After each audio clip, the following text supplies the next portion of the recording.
Assalamualaikum warahmatullahi wabarakatuh.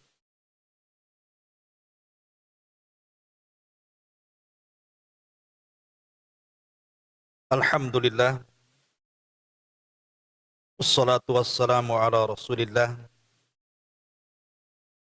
wa ala alihi wa sahbihi, wa mawalah wa la hawla wa la quwata illa billahi wa ba'd. Alhamdulillah, segala puja dan puji hanya milik Allah subhanahu wa ta'ala.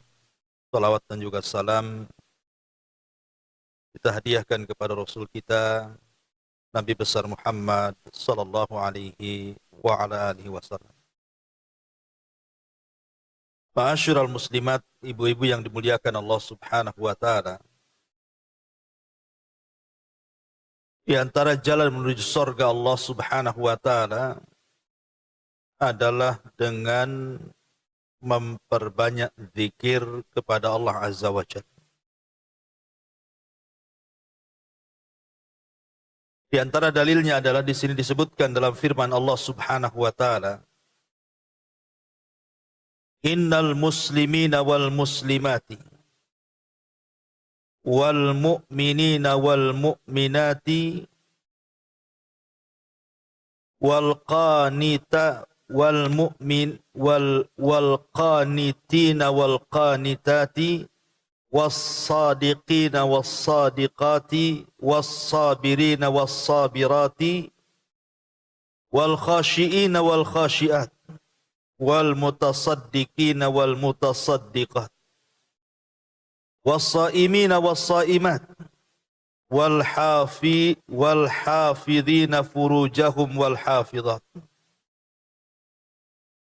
wadh-dhakirina Allaha katsira wadh-dhakirat a'addallahu lahum maghfiratan wa ajran azima." Sesungguhnya laki-laki dan perempuan yang muslim, laki-laki dan perempuan yang mukmin, laki-laki perempuan yang taat, laki-laki perempuan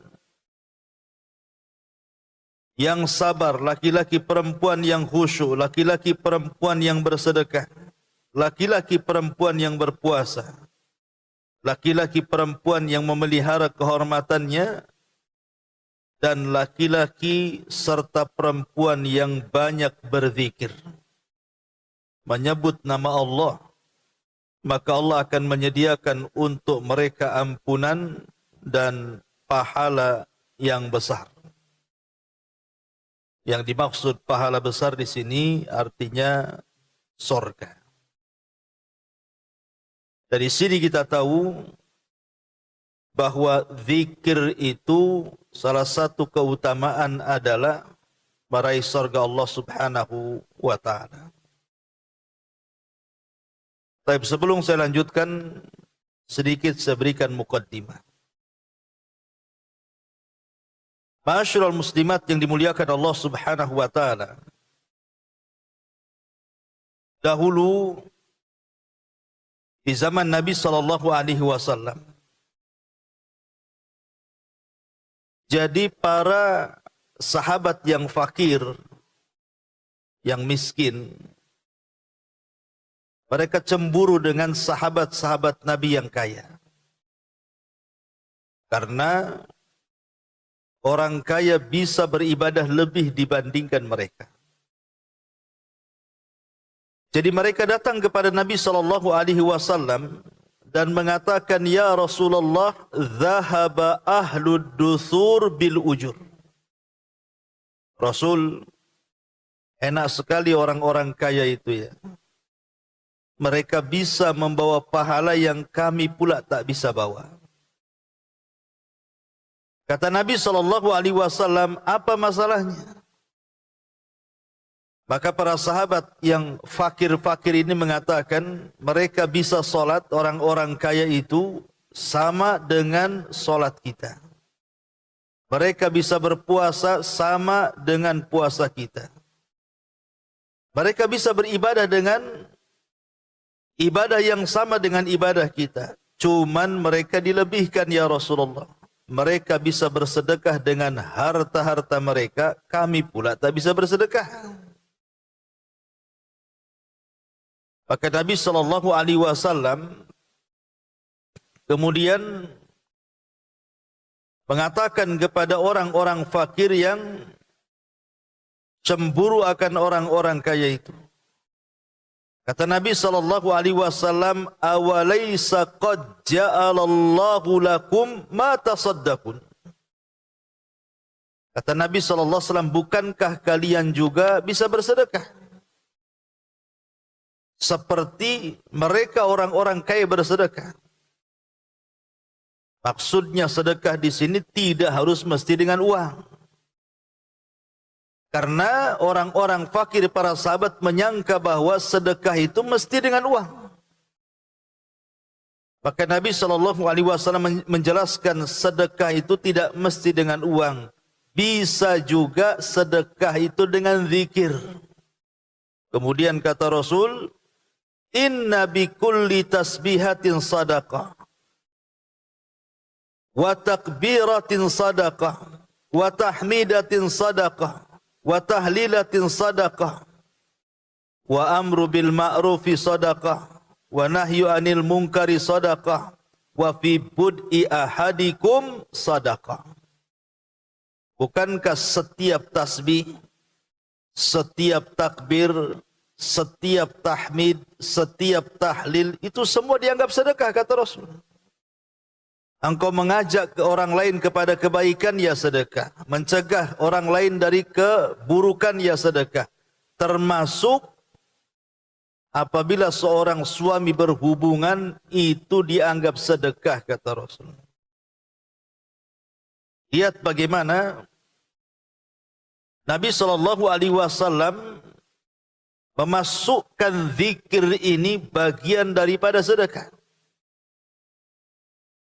Ketika orang-orang kaya mendengar bahwa orang-orang miskin juga bisa menandingi sedekah-sedekah mereka dengan zikir, akhirnya orang-orang kaya pun akhirnya ikut-ikut zikir.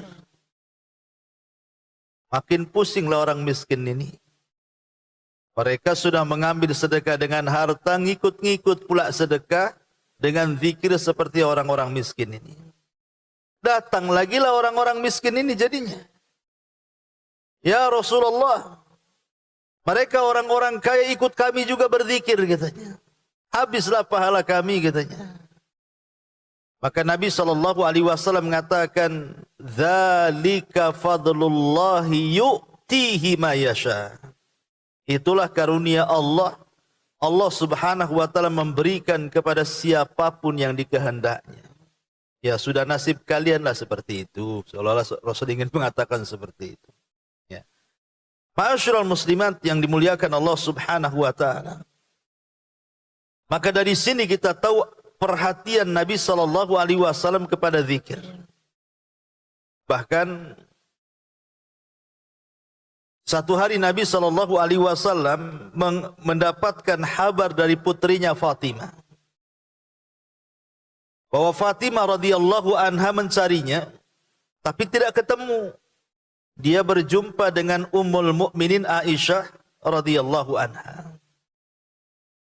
Akhirnya kemudian Fatimah pun mengemukakan keinginannya kepada Aisyah radhiyallahu anha bahwa dia ingin seorang pembantu. Karena Fatimah ini kan lelah cari kayu sendiri gitu. Belum lagi ngurus anak-anaknya, ngurus rumah, ngurus suaminya, lelah akhirnya. Jadi akhirnya kemudian Fatimah radhiyallahu anha ini datang kepada Nabi tapi tak ketemu, jumpa pula dengan Aisyah. Kemudian dia mengemukakan keinginannya kepada Aisyah bahwa dia ingin seorang pembantu. Maka Aisyah radhiyallahu anha akhirnya kemudian menemui Nabi sallallahu alaihi wasallam dan mengatakan, putrimu lah Fatimah, dia ingin pembantu. Maka Nabi sallallahu alaihi wasallam akhirnya datang ke rumah Fatimah. Kebetulan di situ ada Ali radhiyallahu an.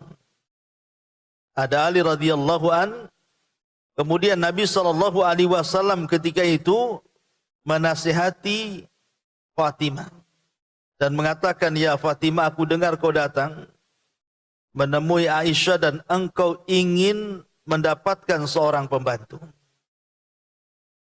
Kata Nabi SAW, maukah ku ajarkan kepadamu satu kalimat yang kalau engkau ucapkan, maka itu lebih baik daripada engkau mendapatkan pembantu, baik pembantu laki-laki atau perempuan.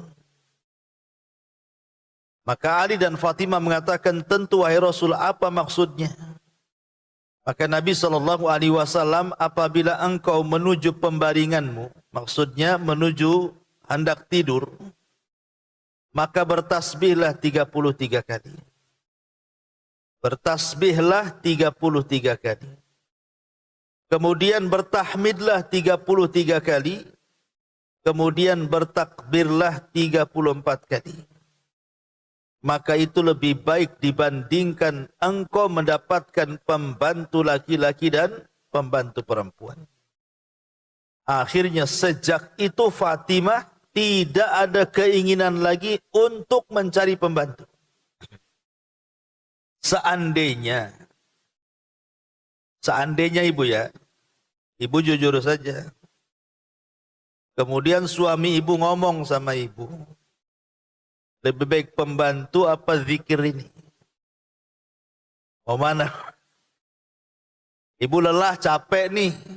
Ya, ngerjain rumah, ngepel apa semua. Jadi dia ngeluh sama suami ibu, Pak, carikanlah pembantu ini. Capek saya. Kata suaminya gini, ada pesan dari Nabi, ya, bahwa kalau mengucapkan tasbih, tahmid, takbir sebelum tidur itu lebih baik daripada ibu dapat pembantu. Kira-kira Bu, ibu terima enggak ucapan suami itu? Ya bilang enggak. Ya pembantu juga lah bang, zikir juga saya mau gitu, maunya kan begitu. Tapi dilihat bagaimana di sini Nabi SAW mengajarkan kepada Fatimah dan juga Ali radhiyallahu an zikir. Menunjukkan ada perhatian Rasul kepada zikir ini. Karena memang zikir ini amalan yang luar biasa. Coba kalau kita lihat lebih jauh daripada kisah-kisah tadi, para nabi. Kisah-kisah para nabi ya, kita sedikit bicara tentang kisah para nabi. Jadi satu hari Nabi SAW ketika peristiwa Isra dan Mi'raj itu, apa kata Nabi SAW ketika sampai di langit ketujuh? Laqitu Ibrahima lailata usriyabi. Aku dijumpakan dengan Nabi Ibrahim saat aku dimi'rajkan oleh Allah ke langit ketujuh itu. Kemudian Nabi Ibrahim alaihi salatu wasallam mengatakan, ya Muhammad aqri ummataka minni salam. Ya Muhammad, sampaikan salamku, kata Nabi Ibrahim, kepada umatmu. Inilah yang menjadikan kenapa sebagai bentuk terima kasih kita kepada Ibrahim yang menitip salam kepada Rasul untuk kita, kita jadikan salawat Ibrahim itu dalam setiap solat kita. Karena satu-satunya Nabi yang ditemui Rasul dalam peristiwa Mi'raj yang menitipkan salam untuk kita itu cuma Nabi Ibrahim. Makanya sebagai bentuk terima kasihnya, kita pakai salawat Ibrahimiyah dalam setiap tasyahud. Allahumma salli ala sayyidina, Allahumma salli ala Muhammad wa ala ali Muhammad kama sallaita ala Ibrahim wa ala ali Ibrahim. Kemudian Nabi Ibrahim alaihi salatu wasallam mengatakan, wa akhbirkum, sampaikan kepada umatmu wahai Muhammad, annal jannata tayyibatut turbah azbatul ma wa innaha qi'anun wa inna ghirasaha subhanallah walhamdulillah wa la ilaha illallah Allahu akbar. Kata Nabi Ibrahim alaihi salatu wassalam, dan beritahu kepada mereka bahwa sorga itu debunya harum, airnya segar, dan surga itu tanahnya datar. Tanamannya adalah kalimat subhanallah, walhamdulillah, wala ilaha illallah, Allahu akbar. Itulah tanaman surga. Lihat bagaimana Nabi Ibrahim alaihi salatu wassalam mengajarkan kepada kita lewat Nabi sallallahu alaihi wasallam. Kabarkan kepada umatmu bahwa surga itu debunya sangat harum. Bahwa surga itu airnya sangat segar. Dan surga itu tanah yang datar dan tanamannya adalah zikir. Apa zikir yang diajarkan Nabi Ibrahim kepada umat Rasul ini? Subhanallah, walhamdulillah, wa la ilaha illallah, Allahu akbar.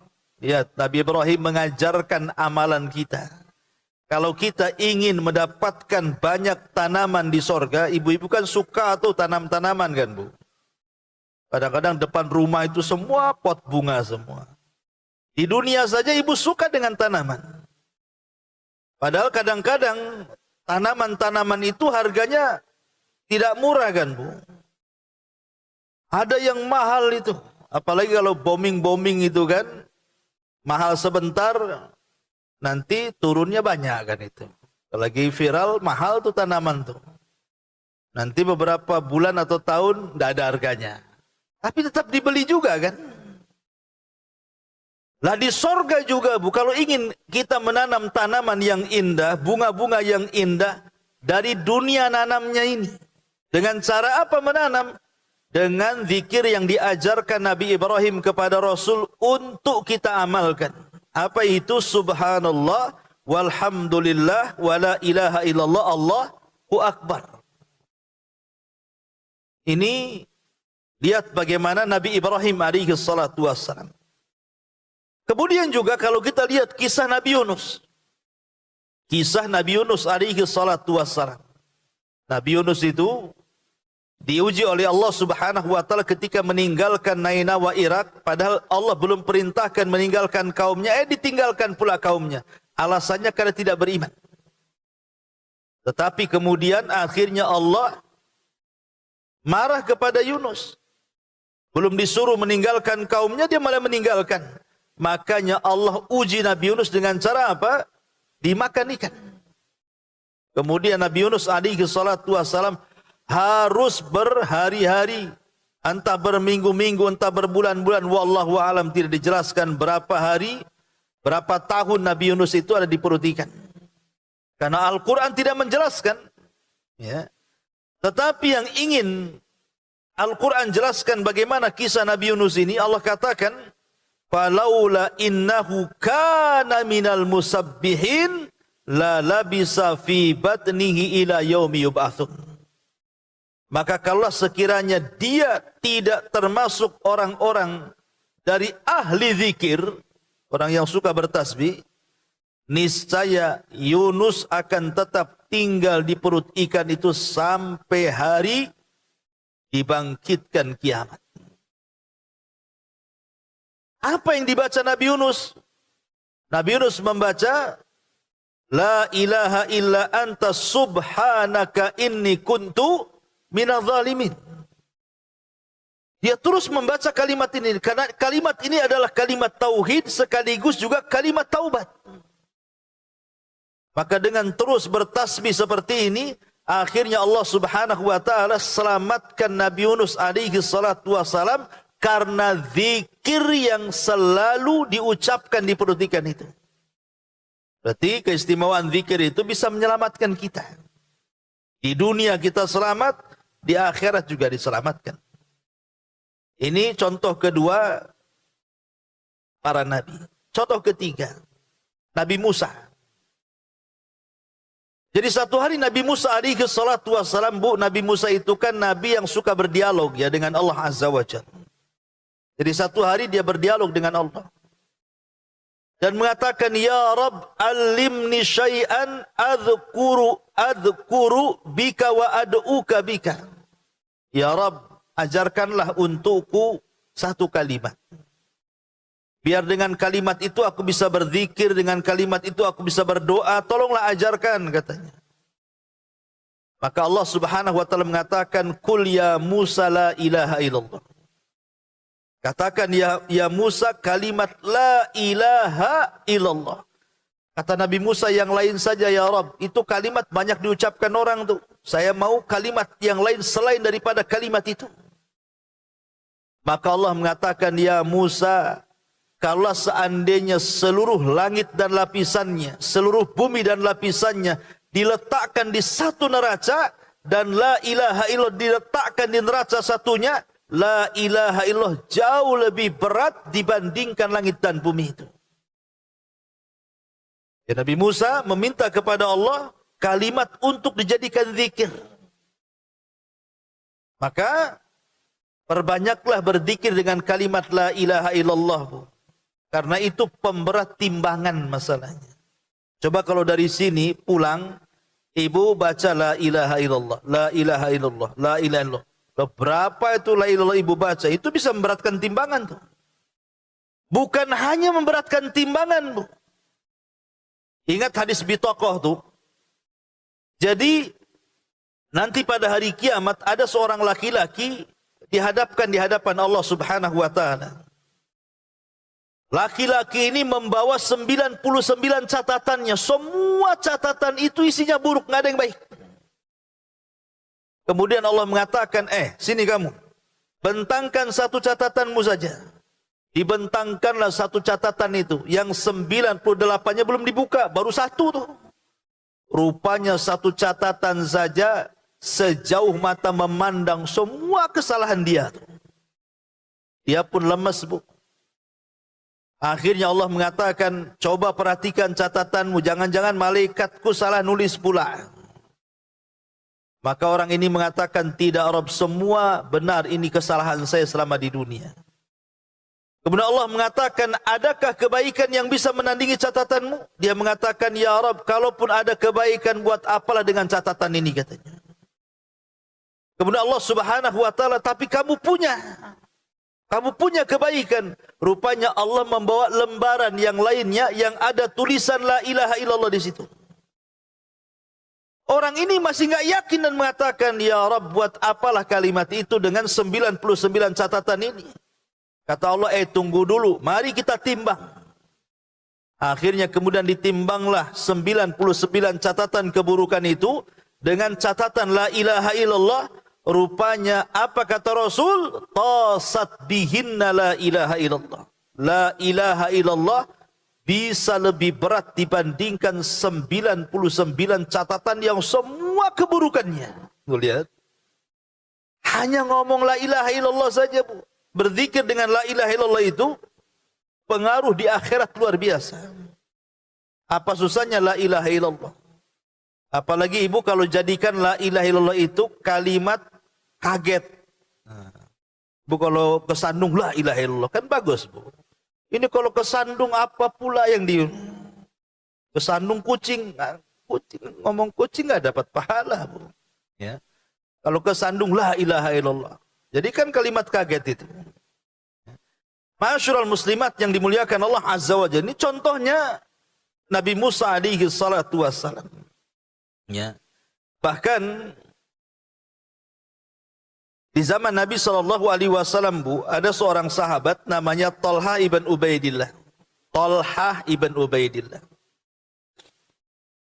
Talha ini kan dikenal garang tuh dalam peperangan tuh, Bu. Tapi Allah Subhanahu wa taala takdirkan dia terluka. Saat perang dia terluka atau Talha itu. Namanya terluka manusiawi kan, Bu. Kalau orang sakit pasti aduh. Namanya orang sakit, pasti ngomong aduh lah kan begitu. Ibu saja kalau ngiris bawang, kemudian kena pisau sedikit saja langsung gitu kan. Pasti ngaduh kan itu. Maka Nabi SAW mengatakan, ya Talha, kalau engkau ganti kalimat aduh itu dengan bismillah, apa kata Rasulullah? Lau qulta bismillah la tarat bikal malaikatu wan nasu yang duruna ilaika, katanya. Coba Talha, kalau seandainya kau ganti kalimat aduh itu dengan bismillah, maka malaikat akan turun dari langit dan kau bisa menyaksikannya, katanya. Apa bismillah itu, Bu? Jadi kalau keiris bismillah, nah, gitu ya. Bisa nggak tuh, Bu? Ini nggak dikencangi, aduh, dikencangi. Ya, kayak mau dioperasi aja. Padahal cuma sedikit saja, kan. Nah, itulah keutamaan zikir kepada Allah Subhanahu wa taala, luar biasa, dan banyak lagi lah kalau kita cerita kisah-kisah, nanti nggak habis pula bukunya. Kita masuk pada bukunya. Nabi sallallahu alaihi wasallam bersabda di sini, Bu. Kalimatani khafifatani ala lisani thaqilatani fil mizani habibatani ala rahman subhanallah wa bihamdihi subhanallahil azim. Dua kalimat ringan di lisan, berat dalam timbangan, dicintai Ar-Rahman, subhanallah wa bihamdihi subhanallahil azim. Subhanallah wa bihamdihi subhanallahil azim. Maha suci Allah, dan dengan pujian-pujiannya kami memuji, dan maha suci Allah, zatnya yang maha agung. Ada kisah yang menarik diceritakan oleh salah satu masyayikh, Bu. Salah satu syekh ini bercerita tentang kalimat ini. Jadi ada orang yang sudah tua-tua sekali, Bu. Orang ini bukan orang alim, orang awam. Orang tua ini sudah tua, orang awam. Tapi rajin ibadah. Jadi kalau ke masjid mesti dia selalu di saf yang pertama. Dan memang begitulah umumnya orang tua, kan. Rajin ke masjid, anak-anak muda itu udah lupa masjid. Jadi satu hari, kata Syekh ini yang bercerita ini, tiba-tiba kemudian orang tua itu entah kenapa selepas sholat wajib tiba-tiba menghampiri imam. Imam yang sedang berzikir itu, dan mengatakan, Pak Imam, maaf ya, saya ingin bertanya, saya kan sudah tua. Bisa enggak kau ajarkan kalimat yang kau dengar dari Nabi SAW agar aku bisa mendawamkan dengan kalimat itu dan mengajak orang untuk mendawamkan kalimat itu. Imam ini kaget karena jarang-jarang ada orang tiba-tiba maju tanya. Ya, dia kok jadi imam, selesai pulang. Tiba-tiba ada kakek bertanya, itu pula minta dinasihati, minta diajarkan satu amalan yang datang dari Nabi SAW agar kakek itu bisa mengamalkannya dan bisa mengajak orang lain untuk mengamalkannya. Akhirnya sang imam ini terpikir sebentar, tiba-tiba teringat dengan hadis ini. Hadis yang kita baca ini. Apa kata Pak Imam ini? Begini kak. Begini kak, aku mendengar Nabi SAW bersabda, kalimatani khafifatani alal lisani thaqilatani fil mizani habibatani ala rahmani subhanallah wa bihamdihi subhanallahil azim. Dua kalimat ringan di lisan, berat dalam timbangan, ucapkan wahai kakek, subhanallah wa bihamdihi subhanallahil azim. Langsung dihafal sama kakek ini, Bu. Jadi sepanjang jalan dari masjid ke rumah itu, dia baca subhanallah wa bihamdi subhanallahil azim.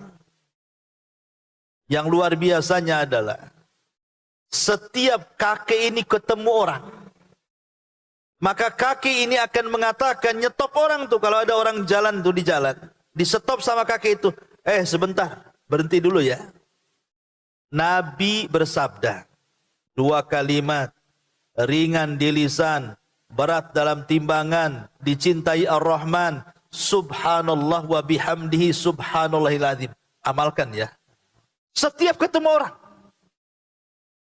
Terkadang dia masuk ke pasar, Bu. Masuk ke pasar, kan ramai orang pasar itu. Tiba-tiba dia berteriak tuh, orang pasar, katanya, Nabi bersabda, dua kalimat ringan di lisan, berat dalam timbangan, dicintai Ar-Rahman, katakan oleh kalian subhanallah wa bihamdi subhanallahil azim. Setiap ketemu orang dia ngomong begitu. Satu hari dia pun sakit. Sakit koma. Berhari-hari tak bangkit-bangkit, koma dia. Keluarganya ada cemas tuh. Cemana kakek ini katanya.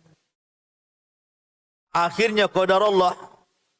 Dia sadar dari komanya, Bu. Ketika sadar dari komanya itu, yang pertama kali dipanggil, mana dokter? Mana dokter katanya. Akhirnya dokter pun dipanggil datang, dipegang nyala tangan dokter itu. Dok, Nabi bersabda, 2 kalimat, ringan di lisan, berat dalam timbangan, dicintai Ar-Rahman. Jangan lupa ya dok, subhanallah wa bihamdi subhanallahil azim. Kemudian meninggal kakek itu. Meninggal dengan akhir ucapannya subhanallah wa bihamdihi subhanallahil azim. Bayangkan, dia kemana-mana ngomong subhanallah, itu pemberat timbangan tuh. Karena enak Bu dari sini pulang subhanallah bihamdi subhanallahil azim, tahu-tahu berat timbangan kita. Kemudian juga di sini Nabi SAW bersabda, li'an aqula subhanallah walhamdulillah wa la ilaha illallah wallahu akbar ahabbu ilayya mimma tala'at alaihi syamsu. Ucapan subhanallah, maha suci Allah, alhamdulillah segala puja hanya milik Allah, la ilaha illallah tidak ada ilah yang berhak disembah kecuali Allah, Allahu akbar maha besar Allah, sungguh aku lebih cinta daripada dunia dan isinya. Ini terjemahannya salah. Harusnya ahabbu ilayya mimma tala'at alaihi syamsu, lebih aku cintai dibandingkan terbitnya matahari. Nah, begitu ya. Ini diperbaiki terjemahannya ini. Bukan dunia dan isinya, tidak ada di sini kalimat dunia isinya. Hadisnya ahabbu ilayya, lebih aku cintai kata Rasul, mimma tala'at alaihi syamsu, dibandingkan terbitnya matahari di pagi hari. Matahari itu Bu adalah makhluk Allah Subhanahu wa taala yang banyak manfaatnya untuk kita kan. Ya, manfaat matahari kan banyak Bu. Baik untuk kesehatan. Ya, ibu yang sudah agak rapuh-rapuh tuh tulang tuh berjemur, dapatlah vitamin D, tak perlu ke rumah sakit. Ya kan, matahari juga tuh kesehatan. Ya. Belum lagi mau jemur-jemur pakaian, ada matahari, sebentar aja kering, bisalah kita ganti pakaian. Kalau nggak ada matahari, nggak kering-kering, macam mana pula baju itu satu aja. Ya. Dan banyak lagi, belum lagi penerangan. Coba bayangkan Bu, kalau tidak ada matahari, sanggup nggak PLN tuh? Dia nerangi bumi loh ya, tanpa ada matahari pakai listrik. Nggak akan sanggup. PLN mana yang bisa menerangi satu bumi kalau nggak ada matahari itu? Karena matahari ini lebih hebat dibandingkan PLN. Dia masuk ke gorong-gorong, ke gua-gua, kemana-mana tuh, ke hutan-hutan tuh cahayanya. PLN aja nggak bisa masuk. Ibu aja naik listrik sebentar udah murung-muring gitu kan. Coba kalau nggak ada matahari, apa nggak stres bayar listrik aja tuh kerjanya. Tapi Allah berikan matahari itu sebagai pengganti listrik, cukuplah malam aja listrik itu. Kan besar manfaatnya tuh. Matahari itu luar biasa. Tapi kata Nabi SAW, ibu membaca subhanallah walhamdulillah wa la ilaha illallah Allahu akbar, itu lebih baik lagi dibandingkan matahari lagi. Lihat manfaatnya. Membaca subhanallah walhamdulillah wa la ilaha illallah Allahu akbar, itu lebih baik dibandingkan nikmat matahari yang sampai kepada kita. Ini juga zikir yang kedua. Masuk zikir yang ketiga. Man qala la ilaha illallah wahdahu la syarikalah, lahul mulku wa lahul hamdu wa huwa ala kulli syai'in qadir fi yaumin mi'ata marratin kanat lahu adla asyri riqabin wa kutibat lahu mi'atu hasanatin wa muhiyat anhu mi'atu sayyiatin wa kanat lahu hirzan minasyaitan yaumahu dzalika hatta yumsiya wa lam ya'ti ahadun bi afdala mimma jaa bihi illa ahadun amila aktsara min dzalik. Kata Nabi, barang siapa yang mengucapkan la ilaha illallah wahdahu la syarikalah, tidak ada sesembahan yang berhak disembah kecuali Dia, tidak ada sekutu baginya, lahul mulku wa lahul hamdu, miliknya kerajaan, miliknya pujian, wa huwa ala kulli syai'in qadir, dan di atas segala sesuatu maha mampu, fi yaumin, dalam satu hari itu berapa kali, Bu? 100 kali. Ibu membaca la ilaha illallah wahdahu la syarikalah lahul mulku wa lahul hamdu wa huwa ala kulli syai'in qadir 100 kali. Ya, lihat bagaimana keutamaannya. Maka dia dapat pahala sama dengan memerdekakan 10 budak. Kemudian dicatat 100 kebaikan, dihapus padanya 100 kesalahan. Kemudian dia pun akan dilindungi dari setan sepanjang hari sampai dia memasuki waktu petang. Dan tidak ada seorang pun dapat mendapatkan pahala yang lebih afdol dari yang telah dia dapatkan kecuali seseorang yang mengamalkan zikir tersebut lebih banyak dibandingkan itu. Jadi kalau lebih daripada 100, lebih baik lagi. Ibu baca 100 kali saja sama dengan ibu memerdekakan seorang budak kan. Sekarang mau cari budak di mana kita memerdekakan, Bu? Ada sih bahasa Melayu, budak-budak kecil. Bukan itu. Itu anak-anak namanya. Maksudnya budak di sini artinya ketika tentara muslim berperang melawan tentara kafir, kayak Palestina Israel nih. Kan muslim kafir tuh. Nih kalau Palestina dapat orang Israel tawanan perempuan atau tawanan apalah itu bisa dijadikan budak tuh. Ini namanya perbudakan kan, tapi kan sekarang di dunia tidak ada perbudakan. Dan karena perbudakan itu kan karena kekafiran. Ya kafir itu jadi budak karena peperangan dan dia ketika tertawan dia kafir. Jadi cari budak kemana sekarang coba? Tapi tidak perlulah ibu cari budak untuk dimerdekakan. Tak ada duit juga ibu memerdekakan budak, ngapain juga cari budak. Tapi ibu dapat pahala memerdekakan budak, bahkan 10 budak lagi. Cukup membaca ini 100 kali saja.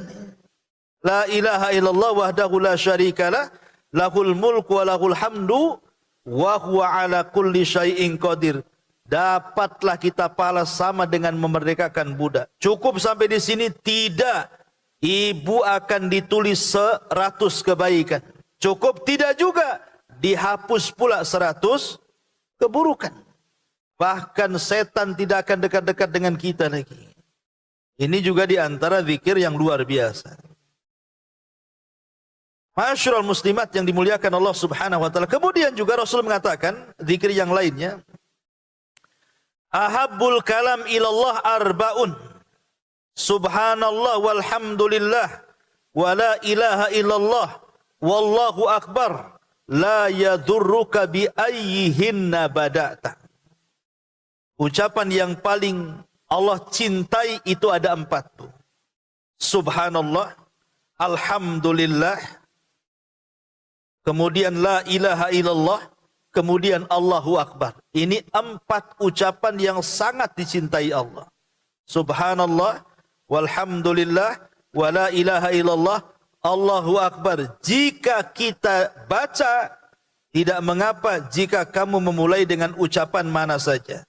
Jadi boleh memulai dengan la ilaha illallah, bisa dengan subhanallah dulu, bisa dengan alhamdulillah dulu, terserah mau ngacak pun tidak apa-apa. Tapi 4 kalimat inilah yang paling dicintai Allah. Dan sudah saya katakan, Bu, kalau Allah cinta dengan kita, apa yang terjadi, Bu? Allah akan panggil Jibril dan mengatakan, "Hei Jibril, aku suka dengan ibu yang di pojok itu," katanya. Kenapa? Karena ibu yang di pojok itu suka baca ini. Jadi Jibril mengatakan, "Lalu Apa yang harus aku lakukan? Maka Allah mengatakan, kau harus cintai juga dia, katanya. Jadi Allah memaksa Jibril untuk mencintai orang yang dicintainya. Maka Jibril pun kemudian cinta dengan orang yang dicintai Allah. Kemudian Jibril memanggil seluruh malaikat. Hei malaikat-malaikat Allah, dimanapun kau berada, Allah sudah cinta tuh ibu yang di pojok tuh. Kalian harus ikut cinta juga dengan dia. Bayangkan.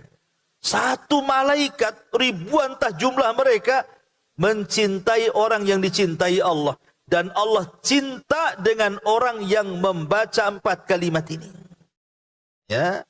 Subhanallah, walhamdulillah, wa la ilaha illallah, Allahu Akbar.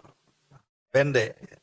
Kemudian juga Rasulullah SAW bersabda, At-tuhuru syatrul iman, walhamdulillah tamla'ul mizan, wa subhanallah walhamdulillah tamla'ani au tamla'u ma bainas samawati wal ardi. Kesucian adalah sebagian iman. Ucapan alhamdulillah memenuhi timbangan. Subhanallah wa bihamdi memenuhi antara langit dan bumi. Ini juga salah satu kalimat-kalimat pemberat timbangan juga nih. Kemudian Rasul mengatakan, ma'amila adamiyun amalan anjalahu min adzabillahi min dzikrillah. Baru dari sini kemudian mu'alif menjelaskan tentang keutamaan zikir. Jadi beliau mencontohkan beberapa zikir. Coba Bu, kalau ibu praktekkan ya, ibu praktekkan di rumah ini. Kita baca saja doa ini. Kira-kira habis berapa menit itu? Nah, umpamanya dari zikir yang pertama ya. Subhanallah wa bihamdihi subhanallah il azim. Kemudian subhanallah walhamdulillah wa la ilaha illallah Allahu Akbar. Kemudian la ilaha illallah wahdahu la syarika lahul mulku wal hamdu wa huwa ala kulli syai'in qadir. Kemudian subhanallah walhamdulillah wa la ilaha illallah Allahu Akbar. Kemudian juga hadis yang selanjutnya subhanallah wa bihamdi subhanallahil azim. Enggak sampai 5 menit, enggak sampai kan? Kalau kita membaca ini, tapi lihat ibu dapat keutamaan semua ini. Hanya duduk beberapa detik saja, enggak sampai menit. Kalau ibu hafal, kecuali ibu tak hafal ya mungkin sambil pegang buku lah. Ya. Repotnya tak bisa baca pula, tak bunyi berjam-jam aja gitu. Itu repot lagi. Enggak bunyi-bunyi.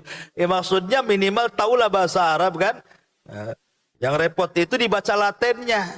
Latennya pula salah kan itu ya. Jadi kalau bisa itu ya dihafal. Kalau dihafal cepat biasanya.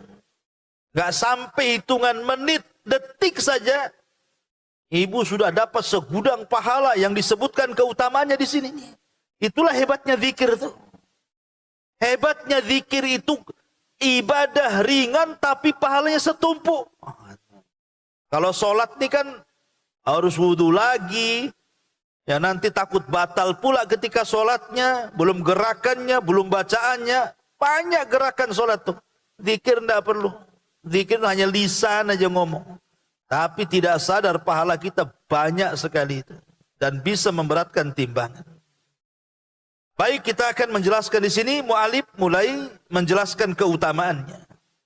Nabi SAW mengatakan, Mathalul ladzi yadhkuru rabbahu walladzi la yadhkuru rabbahu mathalul hayyi wal mayyit. Permisalan orang yang selalu berzikir kepada Rabbnya dan orang yang tidak pernah berzikir kepada Rabbnya adalah seperti permisalan orang yang hidup dan orang yang mati. Sebagian para ulama menjelaskan gini Bu. Dalam kehidupan kita, saya, ibu atau siapapun, pasti kita ini ada masalah. Tidak mungkin ibu tidak ada masalah. Pastilah ada masalah. Entah masalah dari ekonomi, masalah kesehatan, masalah suami, masalah anak-anak, masalah orang tua, masalah tetangga, macam-macam lah masalah itu. Terkadang masalah itu Bu membuat orang stres, membuat orang bingung, membuat orang gila, membuat orang tidak sadar. Ya, kadang masalah itu. Tetapi kalau masalah itu dihadapi dengan zikir, maka Allah akan hidupkan hati kita. Ketika hati kita hidup, maka tenanglah hati. Ketika tenang hati, disitulah kita bisa menghadapi masalah. Tapi kalau masalah tidak dihadapi dengan zikir, Bu, hati kita mati. Kalau sudah mati, tidak tenang. Kalau sudah tidak tenang, macam mana mau menyelesaikan masalah orang tidak tenang? Panik di akhirnya kan? Makanya kenapa Allah mengatakan ala bizikrillahi tatmainnul qulub. Ingatlah dengan zikir kepada Allah, itulah yang membawa ketenangan. Ketenangan inilah sudah separuh masalah terselesaikan. Masalah belum diselesaikan, Bu, tapi hati kita tenang, itu separuh sudah terselesaikan tuh. Tapi kalau hati kita rungsep, nambah masalah, bukan hilang masalah, nambah lagi masalah. Masalah yang ini belum selesai, hati kita pula bermasalah. Kan dua kuadrat jadinya masalah tuh. Makanya di sini lihat permisalan orang yang berzikir dengan orang yang tidak itu seperti orang yang hatinya hidup dan hatinya mati itu. Ini kan luar biasa. Kemudian di sini Rasul mengatakan afdalu dzikri la ilaha illallah. Zikir yang paling afdal adalah la ilaha illallah. Kemudian dari Abdullah ibn Bishr radhiyallahu an, anna rajulan qala ya Rasulullah. Dari Abdullah bin Bishr, ada seorang laki-laki berkata, wahai Rasulullah, inna syara'i al-Islam qad kathurat alayya. Sesungguhnya syariat-syariat Islam telah begitu banyak bagiku ku amalkan. Fa akhbirni bi syai'in atashabbathu bihi, maka habarkanlah kepadaku tentang sesuatu yang dapat selalu aku amalkan setelah melaksanakan kewajiban-kewajibanmu ini ya Rabb, ya Rasulullah. Maka Rasul mengatakan la yazalu lisanuka ratban min dzikrillah. Oh, kalau begitu hendaklah lidahmu selalu basah dengan zikir kepada Allah. Lihat bagaimana Rasul memilihkan zikir kepada sahabat ini. Kepada sahabat siapa di sini? Abdullah ibn Bishr. Jadi Abdullah ibn Bishr ini dia mengatakan, ya Rasulullah, aku sudah bisa melaksanakan kewajibanku. Tapi kan kewajiban itu umpamanya sholat 5 waktu. Kita sholat duhur anggaplah 10 menit paling lama. Itu pakai lam yakunil, Bu. Ya. Kalau pakai kul ya 5 menit, Bu ya. Lebih pendek lagi gitu ya. Jadi anggaplah 10 menit lah. Nanti asar ini 10 menit lagi. Lah jeda dari duhur ke asar kan akhirnya kemudian banyak waktu di situ. Nanti dari asar ke maghrib ada jeda lagi, banyak waktu lagi di situ. Jadi sahabat ini ngomong sama Rasulullah, ya Rasulullah, ya kewajiban-kewajiban itu sudah kulakukan. Apalagi puasa nunggu Ramadan lagi kan begitu. Berarti setahun jaraknya itu, banyak jedanya di situ. Nabi SAW sebenarnya dalam benaknya kan bisa saja kemudian mengarahkan untuk memperbanyak sedekah gitu ya.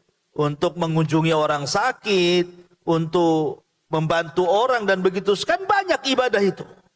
Tapi Nabi SAW tidak menyebut ibadah yang lain setelah kewajiban kepada Allah apa? Kecuali mengatakan kalau begitu lisanmu suruh basah dengan zikir. Kenapa? Karena satu-satunya ibadah yang bisa dilakukan kapan saja, di mana saja, di tempat mana saja, dalam kondisi apa saja, hanya zikir, Bu. Kalau sedekah nunggu ada duit, tak ada duit tak bisa sedekah. Ya, mengunjungi orang sakit nunggu ada orang sakitnya. Kalau tak ada, tak mungkin kita doakan orang sakit. Biar kita bisa mengunjungi orang sakit kan. Mengiringi jenazah lama lagi, ya. Tidak banyak orang mati kecuali ibu ke Palestina hari-hari banyak orang mati. Tapi kalau di sini kan susah kita nunggu jenazah mau takziah kepada keluarganya. Tetapi zikir itu tidak menunggu-nunggu waktu-waktu yang seperti itu, Bu. Kapan saja, di mana saja, ibu duduk bisa zikir, baring bisa zikir, jalan bisa zikir, naik kendaraan bisa zikir, yang anak-anak bisa zikir, perempuan, laki-laki semua bisa zikir. Disitulah maka Nabi SAW memberikan arahan, inilah ibadah yang kau bisa istiqomah dengannya. Ya. Kemudian yang terakhir, kata mu'alif rahimahullah ta'ala di sini, aya'jizu ahadukum an yaktasiba kulla yaumi alfa hasanatin. Fasa'alahu sa'ilun min julasaihi kaifa yaksibu ahaduna alfa hasanatin. Qala yusabbihu mi'ata tasbihatin fayuktabu lahu alfu hasanatin au yuhattu anhu alfu khati'atin. Kata Nabi, apakah seseorang dari kalian tidak mampu untuk meraih 1000 pahala setiap hari? Seorang laki-laki dari orang-orang yang duduk bersamanya bertanya kepada beliau, bagaimana caranya wahai Rasul, kami dapat meraih 1000 pahala itu? Maka beliau mengatakan, dia bertasbih 100 kali, niscaya akan dicatat baginya 1000 pahala atau akan dihapuskan 1000 dosa. Kan enak cari pahala dengan zikir itu, bukan? Ibu kalau cari pahala dengan bantu orang pakai tenaga, ya. Bahkan datang ke majelis taklim saja harus jalan kaki, pakai mobil nanti capek lagi, habis waktu dan begitu seterusnya. Tapi zikir di rumah saja, kata Nabi SAW, kalau ibu cukup membaca tasbih 100 kali, ibu sudah dapat 1000 pahala kebaikan. Bukan hanya itu saja, 1000 dosa juga dihapuskan. Betapa banyak, tapi anehnya kita ini juga malas untuk berzikir kepada Allah. Sudah tahu demikian besar pahalanya dan lebih besar keutamaannya, tapi terkadang di antara kita ada yang dimalaskan untuk berzikir kepada Allah. Dan ini sedikit dari faedah zikir. Nanti akan ada lagi ulasan-ulasan pada bab-bab selanjutnya. Baik, sampai di sini kita buat tanya jawab saja. Silakan kalau ada yang mau bertanya. Kita buka tanya jawab.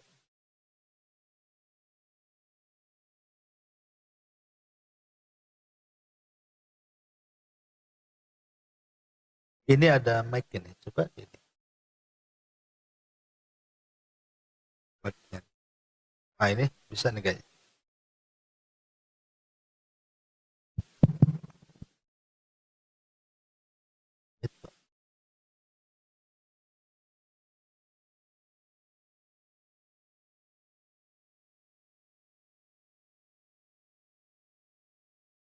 Assalamualaikum Ustadz, izin bertanya. Iya, waalaikumsalam warahmatullahi Dari hadis yang terakhir tadi Ustadz, yang Ustadz kan mengenai tasbih tasbih yang subhanallah yang 100 kali. Subhanallah wa bihamdihi, Ya. subhanallahil azim, ya. Yang dibaca 100 kali akan menghapuskan dosa-dosa 1000 dosa ya. Ya, dosa yang seperti apa Ustadz yang dihapus itu? Gimana? Dosa-dosa yang seperti apa yang dihapus? Oke. Dosa apa yang dihapus dari zikir-zikir itu, ya? Iya. Bismillahirrahmanirrahim. Jadi kalau ada hadis-hadis yang menjelaskan tentang dihapus dosa, seperti wudu menghapuskan dosa, sholat menghapuskan dosa, zikir menghapuskan dosa. Maksudnya dosa apa di sini? Maka para ulama mengatakan dosa itu terbagi dua. Yang pertama al-kabair, yang kedua as-saghair. Yang pertama kabair, dosa-dosa besar. Dan yang kedua as-saghair, dosa-dosa kecil. Ulama mengatakan bahwa ibadah-ibadah seperti sholat, wudu, zakat, ataupun yang lainnya, termasuk juga zikir, bisa menghapuskan dosa. Maksudnya adalah dosa as-saghair, dosa-dosa kecil yang dihapuskan. Adapun dosa besar tidak bisa diampuni dengan zikir. Dosa besar itu bisa diampuni dengan taubatan nasuha. harus taubat nasuha. 1, meninggalkan maksiat. 2, menyesal. 3, berazam untuk tidak kembali ke dosa itu. 4, diiringi dengan perbuatan yang baik, gitu ya. Jadi itu taubatan nasuha namanya. Gak bisa umpamanya seseorang berzina, naudzubillah, ingin dihapuskan dosanya dengan cukup mengatakan astagfirullah tapi masih berzina. Ya tidak bisa, harus meninggalkan maksiatnya. Ya, jadi yang dimaksud berzikir bisa menghapuskan dosa itu maksudnya dosa-dosa kecil. Dan setiap hari kita dosa kecil, Bu. Ibu kira saya, ibu atau siapa tidak pernah berbuat dosa. Hari-hari kita berbuat dosa, dosa-dosa kecil itu. Dan Umar bin Khattab radhiyallahu anhu mengatakan la saghirata ma'al istimrar. Tidak ada dosa kecil kalau dilakukan terus-terusan pasti besar, Bu. Ibaratnya ibu naruh kerikil satu, lama-lama jadi gunung juga tuh. Seperti apa contohnya? Memandang aurat. Ya kan, memandang aurat. Ibu hari-hari itu kan tekong handphone, Bu. Kadang-kadang YouTube, kadang-kadang Facebook, kadang-kadang apa. Hari-hari kan ada manusia-manusia itu yang nampak auratnya kan. Hari-hari kita nengok. Itu kan dosa tuh. Kalau dulu nengok aurat tuh ya masuk mall, baru nampak aurat orang. Oh sekarang dah usah ke mall-mall, beli aja handphone, kasih paket. Nah, nampak tuh aurat semua isinya tuh. Hari-hari kita tengok handphone. Memandang yang haram, atau ibu duduk nih, duduk dengar orang-orang gibah tuh, Bu. Dengerin aja ngomong apa dia. Ah, itu juga dosa juga. Ibu nggak begibah tapi ibu dengar orang gibah kan? Dosa juga harusnya ibu ambil kapas sumpel. Ya, supaya jangan dengar. Ini sengaja malah dipegangi kupingnya ngomong apa? Tempelnya di tembok lagi ngomong apa di sebelah ini. Nah, ini kan repot, tajasus. Itu bukan hanya dosa kecil, ketajasus. Tapi kalau ibu ini tidak sengaja dengar, malah keasikan dia jadi dosa, walaupun dosa kecil kan gitu.